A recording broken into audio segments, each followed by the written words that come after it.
Hi friends, బాగున్నారా? నేనైతే బాగున్నానండి. ఈ రోజు పిల్లల లంచ్ బాక్సుల్లోకి టమాటా రైస్ చేశాను. టమాటా రైస్ అంటే ఓన్లీ ప్యూరీ వేస్తాం కదా, అలా కాకుండా నేను స్వీట్ కార్న్, క్యారెట్లు, జీడిపప్పులు వేసి అయితే టమాటా రైస్ చేశాను. మార్నింగ్ టిఫిన్ లోకి మినిట్స్ దోశ అయితే చేశాను. పిల్లలు తినేసి స్కూల్ కి అయితే వెళ్ళిపోయారు. మార్నింగ్ 8:30 వరకు పిల్లలతోనే సరిపోద్ది. పిల్లలు వెళ్ళిపోయిన తర్వాత నా గురించి నేనైతే కేర్ తీసుకుంటాను. ఇంకా పిల్లలు వెళ్ళిపోయిన వెంటనే నేనైతే వెయిట్ లాస్ డ్రింక్ మరగబెట్టుకొని వేడిగా ఉన్నప్పుడే తాగేస్తాను. ఈ వీడియో ఇప్పుడైతే కాదండి, 1 వీక్ క్రితం అనమాట. సాటర్డే కాబట్టి ఆ రోజు హెయిర్ ప్యాక్ పెట్టుకుందామని. ఈ మధ్య నా హెయిర్ అయితే అస్సలు బాగోవడం లేదు. నా హెయిర్ ఎలా ఉంటదంటే ఫ్రంట్ బ్యాక్ అయితే కర్లీగా ఉంటది, మిడిల్ అయితే సాఫ్ట్ గా ఉంటది అనమాట. రోజైతే హెయిర్ ప్యాక్ పెట్టుకుందాం అనుకుంటున్నాను కాబట్టి పెరుగు 2 స్పూన్లు తీసుకొని దాంట్లో ఒక నిమ్మచెక్క కలుపుకున్నాను. పెరుగు నిమ్మకాయ బాగా కలిసేలాగా క్రీమ్ వచ్చేలాగా కలుపుకోవాలన్నమాట. క్రీమ్ లాగా ఉండాలి.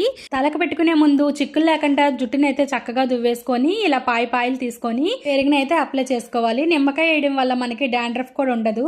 ఇంకా నాకు వీలు దొరికినప్పుడల్లా ఈ హెయిర్ ప్యాక్ అయితే వేసుకుంటాను. హెయిర్ ప్యాక్ పెట్టుకున్న తర్వాత ఒక 40 మినిట్స్ ఉంచి మనం హెడ్ బాత్ అయితే చేసుకోవచ్చు. ఇంక ఇగోండి, నా హెయిర్ అయితే ఇలా ఉంది. చాలా బాగుంది, స్మూత్ గా ఉంది. నేను లంచ్ లోకి స్వీట్ కార్న్ రవ్వ ఉడకబెట్టుకొని అలాగే దాంతో పాటు సలాడ్స్ అయితే తిన్నాను. సలాడ్స్ అంటే దాంట్లో పోమోగ్రానైట్, పెరుగు, కీరాదోసకాయలు, ఉల్లిపాయలు, క్యారెట్లు, కొత్తిమీర కలుపుకొని తినేసాను అనమాట.